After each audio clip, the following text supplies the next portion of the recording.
Boxing King Media in association with Boxtro, here with Tommy Fletcher. Tommy, I've interviewed a few people today. You're obviously the biggest man I've had to interview. But talk to me, man. It's been a good professional career to date. 3-0, 3 knockouts. A lot of noise behind you right now. Yeah, I've had a very good start to my career, I think, so far. 3-0, 3 KOs, and the show goes on. I'm ready to get another good win on this Saturday. I'm ready to showcase what I'm about. Right. There was a lot of talk before you signed with Frank, and a lot of talk in the game about this kid that's coming up, got pure dynamite in his fists. How much are you sort of living up to that? How much pressure is there for you to keep delivering knockouts, or is there any pressure for you to keep delivering knockouts? Nah, there's no pressure really. Do you know why? Because I'm in this boxing game for the long game, so I think I'm not just someone that's going to show up on the scene, get a few knockouts and fizzle out, and I think Saturday you're going to see me do a few rounds. I've got a durable, tough opponent. He's very durable, but I don't think he's been stopped really. So Saturday you're going to see me do a good few rounds, and there's no pressure at all, because you know what? How I see it is, when you're boxing, someone that only does 1 round, 2 rounds, you're not really going to progress. As you step up and you're fighting someone that's durable, that's been the distance many times, you need rounds and experience early on in your career. So there's no pressure for me at all to get any knockouts. And but everyone knows from the amateurs I'm a serious puncher, and I know that, that, everyone knows. So I think I've showcased that I can punch now. So there's no pressure on me at all, really. I don't think. Yeah, Daryl Sharp, your next opponent, had 96 losses. He's a journeyman, 7 wins, 96 losses, 3 knockouts. He's only lost 3 times by stoppage. Shows that he's very, very durable. He's been around the scene. We know him throughout the years of him fighting well-known opposition. But if you do knock him out, that is a decent enough statement to say that he doesn't get knocked out much, but there is definitely something in their fists. On my, I think.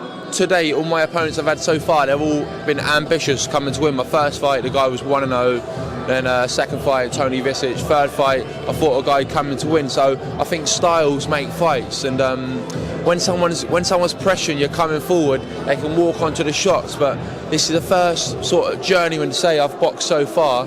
So it's going to be harder to stop him. I've got to go looking for him. I think, although I've got a lot of height on him. Well, who knows? He might come and give it a go with me. I think he will. But it's going to be harder to stop someone that's going to tuck up, and try weather the storm and get through the rounds, compared to someone like my last opponent. He was coming for it. He was coming to fight. He's no idiot. He come out. I just uppercut him, scooped him. So that's how I think. Styles make fights. It's easier to stop people that actually throw them back, in a sense, if you know what I mean. Definitely at this stage of your career, you want to be fighting different sort of skill sets, different fighters, different approaches.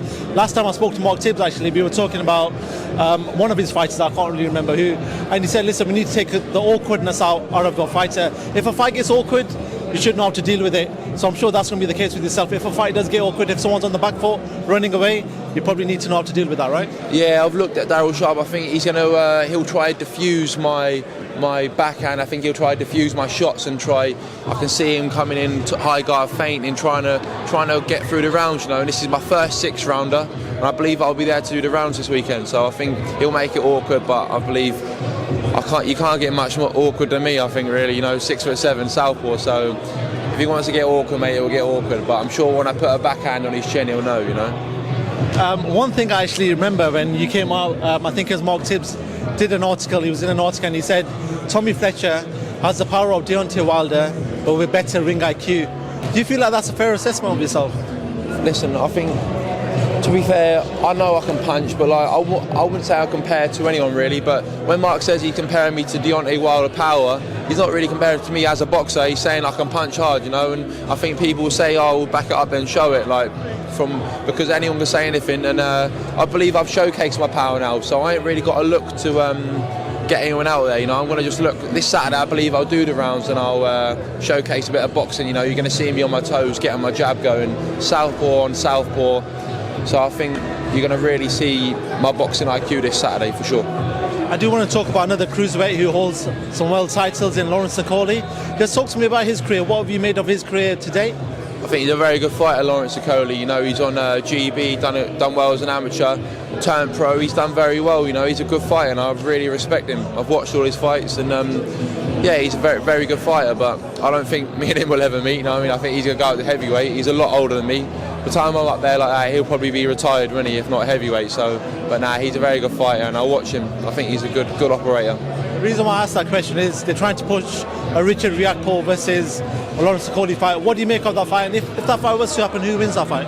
You know, I've watched both of them. I've watched both of them live, and actually, I haven't watched Okoli live. I watched Richard Riakpo live, and I know Mark used to train him. So I think looking at them, they're both tall, rangy fighters. But you see, when I look at Lawrence, he's very long, and like I can see the fight happen. Richard coming out with a nice, like, settled down guard. I can see Okoli trying to keep him long with his long, gangly arms. And I think, to be honest, I think it's a good 50-50. I can't call it, but I think Richard would have to take it to Okoli a bit, you know. And I think I heard, you know, I won't be one to comment, but I think apparently, Apparently Richard Riakpo hits harder than Okoli. Apparently that's what I heard. But you know, they're both big punches, so whoever lands on their chin first, then we'll know, man. But I'm not really one to comment now, I guess. So. Yeah, I think Fraser Clark, they did a question and answer, Fraser Clark and Richard Riakpo, and Fraser said this guy punches like a mule. So from what he's saying, and he trains with him every day, that he's a hard hitter. Final one for yourself before I do let you go. We're sort of getting predictions on Tyson Fury versus Alexander Usyk. Hopefully that's going to happen at some point in the next couple of months. Still waiting for an announcement. If that fight was to happen, Tommy, what happens in that fight? I've said it once and I'll say it again, you know, and Usyk, he's a very good fighter, very tricky operator, and he's a class fighter, same as Fury, and he's big and he's a class operator, very good fighter. But like I said before, I think Fury is too big of a man to and he'll impose Usyk. I think when you look at light heavies, they look very neat and tidy. They look good in their fights and that. But if you put a light heavy in there with a cruiserweight or a heavyweight, that they end up outpowering them. They might be very good technically. So I think Fury will be too big, too much for Usyk, to be honest.